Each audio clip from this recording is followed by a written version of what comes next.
The letter arrived on a Tuesday, sealed in crisp ivory paper, smelling faintly of lavender and old money. Ezra Cole, 25, stood frozen in his cramped Seattle apartment, the words last will and testament staring back at him like a loaded gun. By nightfall, he learned he was worth $20 million, his grandparents' entire estate, and that his family would burn the world down to take it from him. Ezra's hands trembled as he sliced open the envelope, the paper rustling in the quiet of his one-bedroom haven. He'd always been the quiet one, the artist who sketched cityscapes from his rooftop, dreaming of a life beyond the shadow of his family's judgment. His grandparents, Clara and Henry Cole, had been his only refuge, the ones who saw his heart, not his flaws, when he came out as gay at 17. Now they were gone, killed in a car accident 3 weeks prior, and this letter was their final gift. He sank onto the worn couch, reading the lawyer's words. The estate, the vineyard in Napa, the stocks, the cash, all his. Ezra's breath caught. He wasn't ready for this. He was a barista with $200 in his bank account, a sketchbook full of half-finished dreams, and a boyfriend, Marcus, who made his heart race every time he walked through the door. How could he inherit a fortune when he barely knew how to balance his own life? The phone rang, shattering the silence.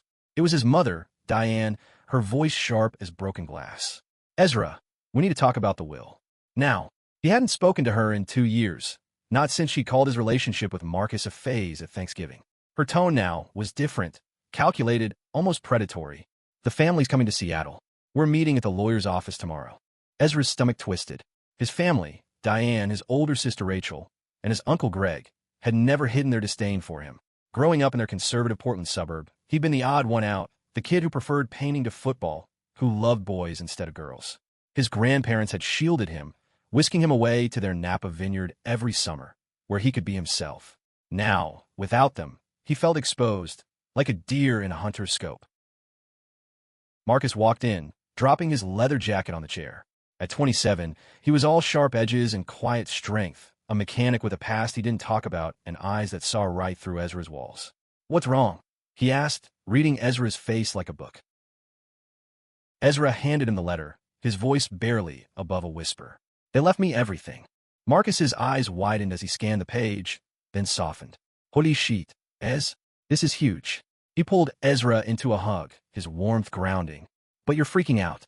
Talk to me." "They're coming," Ezra said, pulling back. "My family. They're going to fight this. I can feel it." Marcus frowned, his jaw tightening. "Let them try. You've got me, and I'm not going anywhere." The next morning, the lawyer's office in downtown Seattle was a sterile cage of glass and steel. Ezra sat across from his family, Marcus at his side, his hand a steady anchor under the table. Diane, in a tailored blazer, looked like she'd stepped out of a boardroom, her smile all teeth. Rachel, 30, scrolled through her phone, her designer purse screaming privilege. Uncle Greg, a burly man with a perpetually red face, glared at Ezra like he'd stolen something.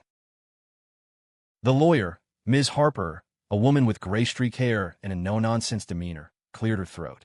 Clara and Henry's will is clear. Ezra inherits the entirety of their estate, valued at approximately $20 million, including the Napa vineyard, the Seattle properties, and all liquid assets. Diane leaned forward, her voice honeyed but sharp. "There must be a mistake.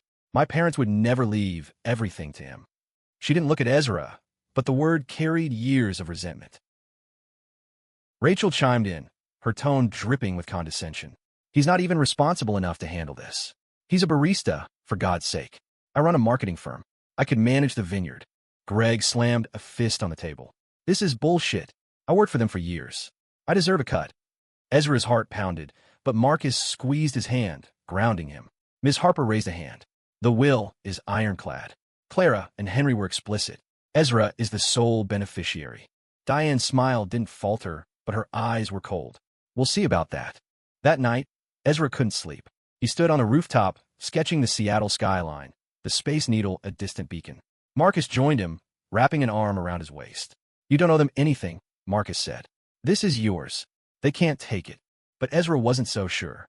His family had a way of bending the world to their will, and he'd spent his life running from their claws. Now, with $20 million on the line, they weren't just fighting for money, they were fighting for control. The first threat came in a text message at 2 a.m., anonymous but unmistakable. "Give up the inheritance, or you'll regret it." Ezra stared at his phone. the blue light burning his eyes in the dark. Marcus, half asleep beside him, stirred and muttered, "What's wrong?" But Ezra couldn't speak, his throat tight with fear. By morning, he'd convinced himself it was a prank. He and Marcus drove to the Napa Vineyard, a sprawling estate of rolling hills and endless rows of grapevines, to meet the estate manager, Lila Chun. Lila, a 40-year-old woman with a sharp mind and a warm smile, had worked for his grandparents for a decade. "They loved you, Ezra," she said, handing him a glass of their signature Cabernet. "They knew you'd protect this place."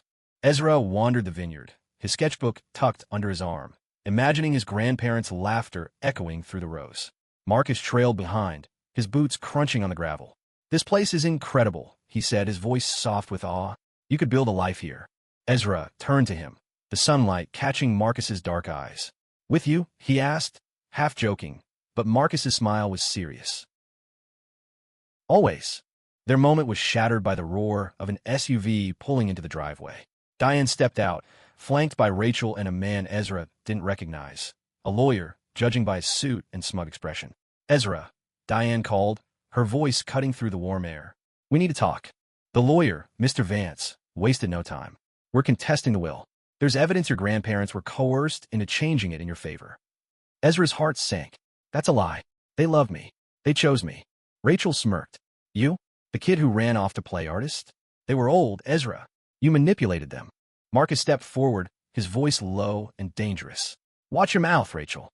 Diane ignored him, her eyes locked on Ezra. "Sign over the estate, and we'll split it fairly. Refuse, and we'll drag this through court until you're broke." Lila intervened, her voice calm but firm. "The will was notarized 2 years ago. Clara and Henry were sharp as ever. You have no case." Vance's smile was thin. "We'll see." That night, back in Seattle, Ezra found a brick through his apartment window, glass scattered across his sketches. A note was tied to it. Last warning. Marcus pulled him close, his voice steady despite the chaos. "We're not backing down, EZ. They're scared because they know they're wrong." Ezra wanted to believe him, but the fear was creeping in. He never wanted the money, only his grandparents' love.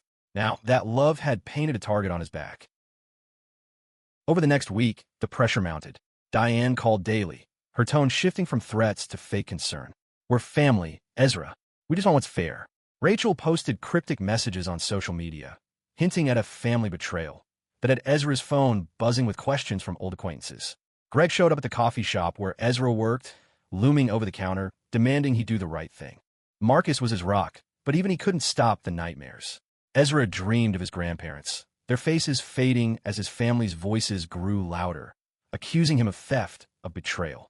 He woke up gasping, Marcus's arms around him, whispering, "You're enough. You've always been enough." On Friday, Lila called from Napa. "Someone tried to break into the vineyard's office last night," she said. "They didn't get in, but they tripped the alarm." "Ezra, this is getting serious." Ezra's hand shook as he hung up. He looked at Marcus, who was already grabbing his jacket. "We're going to Napa," Marcus said. "We're ending this." The Napa Vineyard felt like a fortress under siege. Ezra and Marcus arrived at dawn, the air heavy with the scent of grapes and dew. Lila met them at the gate, her face grim. "Security caught footage of the intruder," she said, leading them to her office. The grainy video showed a figure in a hoodie, face obscured, tampering with the lock. Ezra's stomach churned. He didn't recognize them, but he felt his family's shadow. "We need to protect this place," Marcus said, his voice steady. "And you?" Ezra nodded, but his mind was spinning. He'd spent his life avoiding conflict, hiding behind his sketchbook, but now there was no running. His grandparents had trusted him with their legacy, and he couldn't let them down. Lila suggested hiring a private investigator, and Ezra agreed. By noon, they contracted Sam Rivera, a former cop with a no-nonsense attitude and a knack for digging up dirt. "Give me a week," Sam said. "I'll find out who's behind this." That evening, Ezra and Marcus walked the vineyard, the sunset painting the hills gold. Ezra stopped by a gnarled old vine, one his grandfather had planted decades ago. "They believed in me," he said, his voice breaking.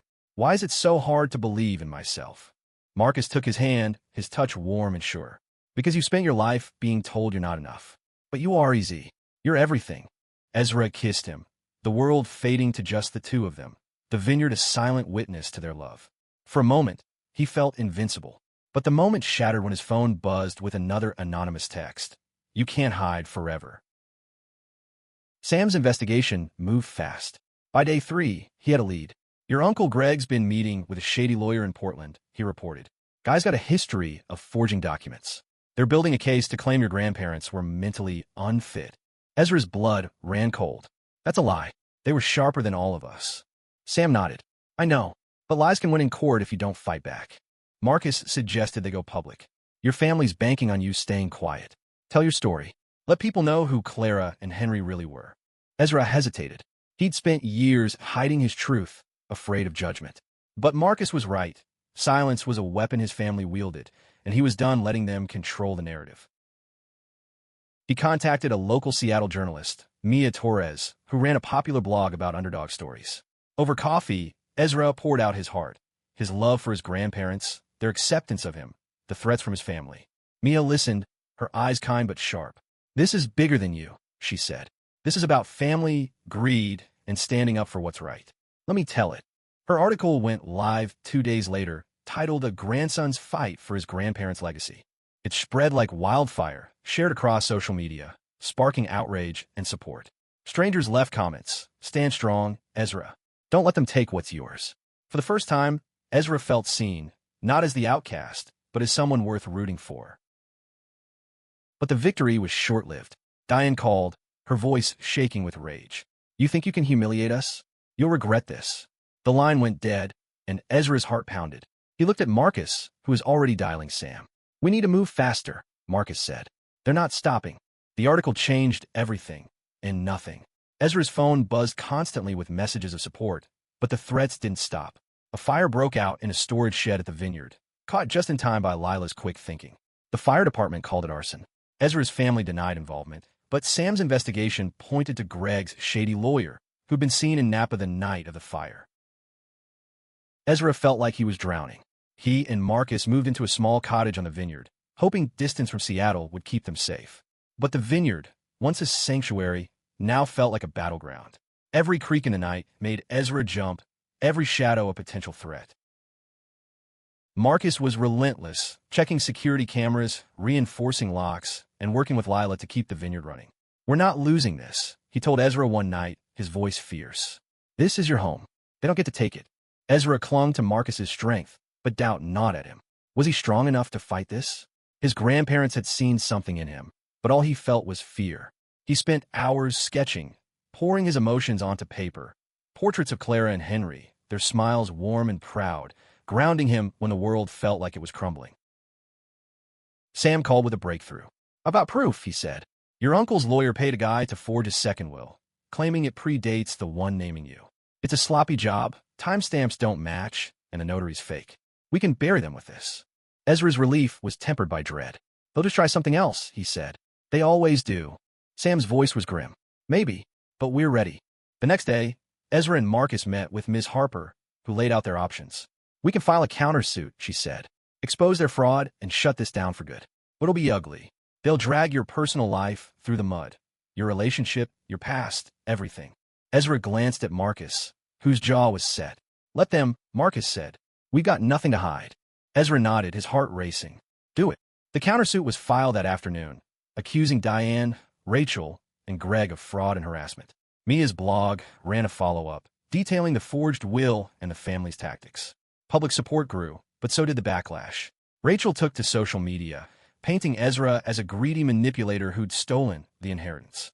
Trolls flooded his inbox with hate, targeting his sexuality, his art, his very existence. One night, Ezra broke. He sat on the cottage floor, sketches scattered around him, tears streaming down his face. I can't do this, he whispered. They're going to win. Marcus knelt beside him, cupping his face.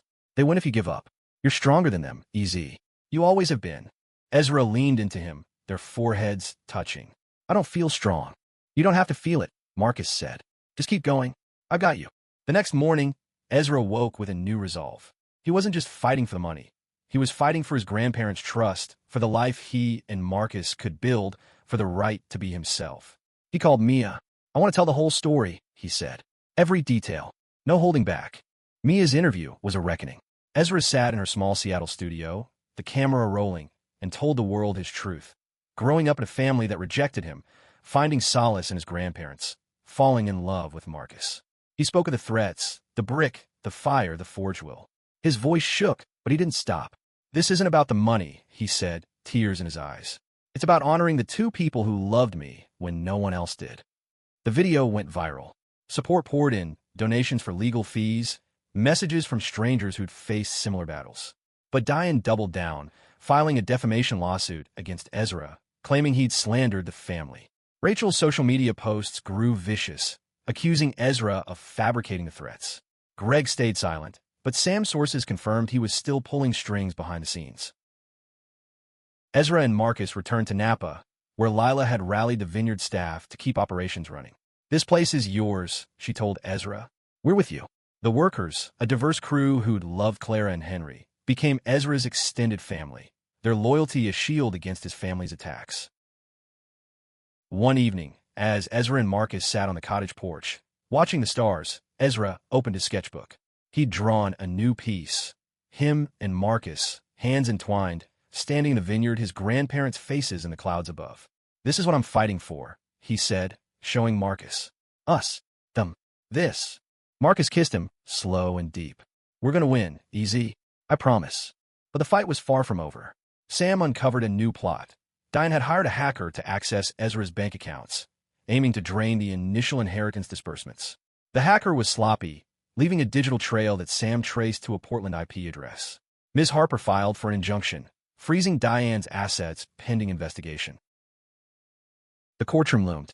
Ezra dreaded the trial, knowing his family would weaponize his identity against him. But Marcus, Lila, and Sam formed a wall of support, reminding him he wasn't alone. Mia's readers organized a rally outside the courthouse, holding signs, "Justice for Ezra. Love wins." The night before the trial, Ezra couldn't sleep. He slipped out to the vineyard, kneeling by the old vine, whispering to his grandparents. "I'm trying," he said. "I hope I'm making you proud." Marcus found him, wrapping him in a blanket. "You are," he said. "They'd be so damn proud." The courtroom was a battlefield. Ezra sat beside Ms. Harper, Marcus's hand in his as Diane, Rachel, and Greg stared from across the aisle. The judge, a stern woman with sharp eyes, listened as Ms. Harper presented the evidence: the forged will, the hacker's trail, the security footage from the vineyard. Diane's lawyer, Vance, countered with lies about Ezra's instability, dragging up his teenage years, his coming out, his relationship with Marcus. Ezra's heart pounded, but he took the stand, his voice steady. "My grandparents loved me," he said. "They knew who I was, and they chose me. Not because I'm perfect, but because I'm theirs." Marcus's testimony was next, his words raw and fierce. "Ezra's the strongest person I know.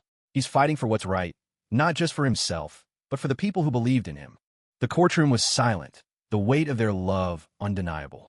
Even the judge's expression softened. But Diane's testimony was venomous, painting Ezra as a manipulative opportunist. Rachel cried crocodile tears, claiming she only wanted family harmony. Greg's silence spoke louder than words. He knew they were losing. Outside, the rally grew, voices chanting Ezra's name. Mia live-streamed the trial's highlights, her commentary cutting through the family's lies. By day 3, the evidence was overwhelming. The judge ruled in Ezra's favor, dismissing the defamation suit and upholding the will. Diane's assets remained frozen, pending criminal charges for fraud and attempted theft. Ezra should have felt triumphant, but he only felt empty. He'd won, but at what cost? His family was gone, their greed exposed to the world. He and Marcus returned to the vineyard, where Lila greeted them with a bottle of wine and a smile. "You did it," she said. Ezra shook his head. "We did it." That night, he and Marcus sat by a fire pit, the vineyard stretching out before them. Ezra leaned against Marcus, his sketchbook open to a new page. "What now?" he asked. Marcus smiled. "Now we live. We build something real." The vineyard became their home. Ezra and Marcus moved into the main house, a sprawling craftsman filled with Clara and Henry's memories. Ezra hung his sketches on the walls, portraits of his grandparents, of Marcus, of the life they were building. The $20 million was a tool, not a burden. They invested in the vineyard, hired more staff, and started a scholarship fund for LGBTQ youth, honoring Clara and Henry's legacy of love.